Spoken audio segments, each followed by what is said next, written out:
Bom dia, boa tarde, boa noite, Valdir Zirá aqui novamente, como você deve estar vendo.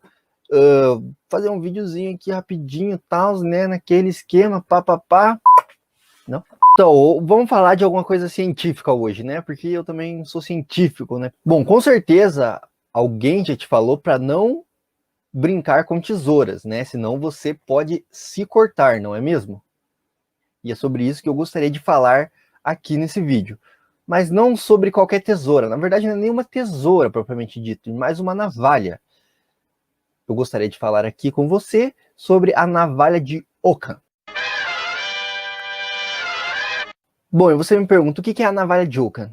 A navalha de Ockham é um princípio lógico, um postulado que serve para avaliar proposições teóricas e hipóteses científicas. O princípio, também chamado de lei da economia ou lei da parcimônia, foi popularizado pelo teórico, pelo filósofo e teólogo escolástico William de Ockham.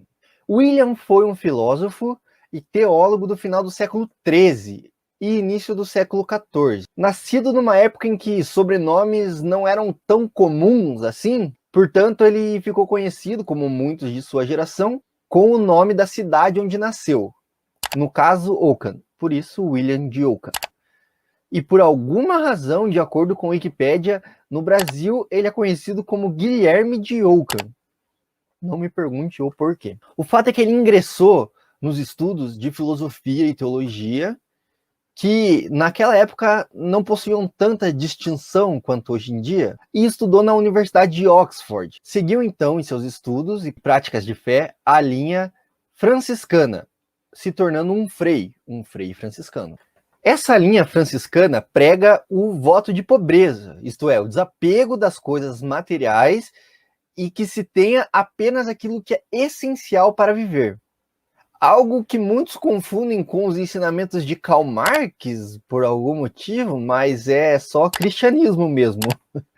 Então talvez Ockham tenha levado esse voto de simplicidade a sério demais e tenha se apegado à ideia de que a teoria mais simples deve ser a verdadeira. É justamente esse o postulado que ficou conhecido como navalha de Ockham, que pode ser resumido como pluralitas non est ponenda sine necessitas. Ou, para quem não entende latim, a pluralidade não deve ser postulada sem necessidade. Ou, traduzindo em bom português, dentro de hipóteses concorrentes, a mais simples deve ser a preferível. William ficou famoso por levar esse pensamento às últimas consequências, usando esse raciocínio tanto a tal ponto de ele ficar conhecido como navalha de Ockham em sua homenagem. Mas o fato é que essa linha de pensamento já existia mesmo antes de William. Alguns registros indicam que o filósofo grego Aristóteles já pensava de maneira similar, chegando a postular que devemos assumir a superioridade quando outros fatores forem igualmente válidos da explicação que deriva do menor número de premissas. Ou seja, a explicação que precisa de menos premissas para ser verdadeiros é preferível àquela que precisa de mais premissas. Mais tarde, a navalha foi apropriada pela ciência já estabelecida, na hora de escolher entre teorias igualmente válidas, para verificar ou falsificar. Com isso, fica até mais fácil e econômico testar as hipóteses. Isaac Newton fez uso da navalha na hora de desenvolver sua teoria. O físico inglês chegou a dizer: não devemos admitir não mais causas das coisas naturais do que as que são verdadeiras e suficiente para explicar suas aparências. Ou seja, né, a gente não precisa ficar criando metafísicas e análises teológicas, a gente explicando a aparência dos fenômenos físicos, como eles ocorrem, já está de bom tamanho. Eu acho que ele conseguiu seguir esse conceito da navalha de Ockham muito bem, né? Afinal, toda a sua teoria é resumida em 3 leis, né? Então, tá massa pra caramba, redução, né? Econômico. Albert Einstein também levou em conta a navalha de Ockham na hora de criar sua teoria da relatividade.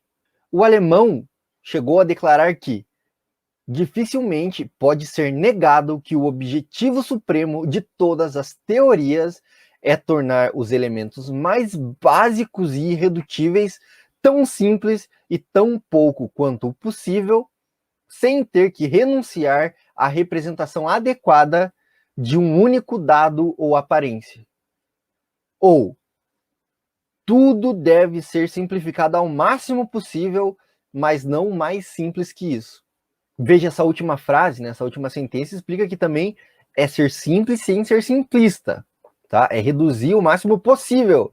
E o físico teórico Stephen Hawking, sim, o mesmo do filme A Teoria de Tudo, que faleceu há pouco tempo, ele defendeu a navalha de Ockham no livro Uma Breve História do Tempo, dizendo que poderíamos ainda imaginar que existe um conjunto de leis que determina os eventos completamente para algum ser sobrenatural, que poderia observar o estado atual do universo sem perturbá-lo. No entanto, esses modelos do universo não são de muito interesse para nós, mortais. Parece melhor empregar o princípio conhecido como navalha de Ockham e eliminar todas as características da teoria que não podem ser observadas. Acho que fica claro aqui, né, que o Stephen Hawking era ateu, né? Não precisamos esclarecer mais isso. Ou seja, a navalha de Ockham é um modelo que se tornou referência na pesquisa acadêmica, na pesquisa científica. Porém, claro, ele não é o único, mas deve ser usado em conjunto com outras ferramentas do método científico. Então não caia em teorias ou pesquisas fantasiosas e milagrosas que contradizem a lógica, ou a experiência, ou a evidência empírica, só porque são simples. Ou melhor, simplistas. Não é isso que a navalha de Ockham está dizendo. Senão você pode acabar sendo cortado por essa navalha de Ockham, né? Ou talvez usar uma navalha enferrujada. Foi o que aconteceu com o microbiologista francês Didier Raoult, o DJ Raoult, que ganhou um prêmio não muito disputado na comunidade científica internacional, o Rust Razor Award. Em tradução livre, literalmente o prêmio da navalha enferrujada. O Didier Raoult ficou conhecido internacionalmente por ter provado, e aqui muitas aspas nesse provado, que hidroxicloroquina é eficaz no tratamento da Covid-19. Então, esse cientista se tornou um símbolo para os negacionistas do mundo todo, que afirmavam que agora a ciência havia provado que essa droga cura a Covid-19, então as medidas de distanciamento não se fazem mais necessárias, a gente não precisa usar máscara, né? Afinal, se você pegar o vírus, é só tomar uma hidroxicloroquina, hidroxicloroquina, e você vai estar curado. O estudo do Didier Raoult foi divulgado à imprensa em março de 2020, um pouco antes de ser publicado definitivamente, no International Journal of Antimicrobial Agents. Porém, as análises subsequentes aos dados publicados por Raoult descobriram que o microbiologista utilizou uma amostra assustadoramente pequena nos seus estudos de apenas 6 pacientes. Ou seja, ele testou 6 pessoas e estabeleceu que tem eficácia comprovada. A pesquisa de Didier também foi controlada de maneira imprópria, o que dificulta, se não impossibilita, a exclusão de fatores externos que podem ter colaborado aí na cura dos pacientes que tomaram a hidroxicloroquina. Além disso, foram excluídos dos resultados dados de pacientes que morreram ou tiveram o quadro agravado a ponto de serem internados na UTI. Veja, isso é muito grave, né? Tudo isso foi divulgado pela revista Skeptic, que é uma revista online focada em ciência e pensamento crítico, em método científico, divulgação científica. E também, como a ciência é feita por comparação e revisão por pares, a gente tem que levar outros estudos.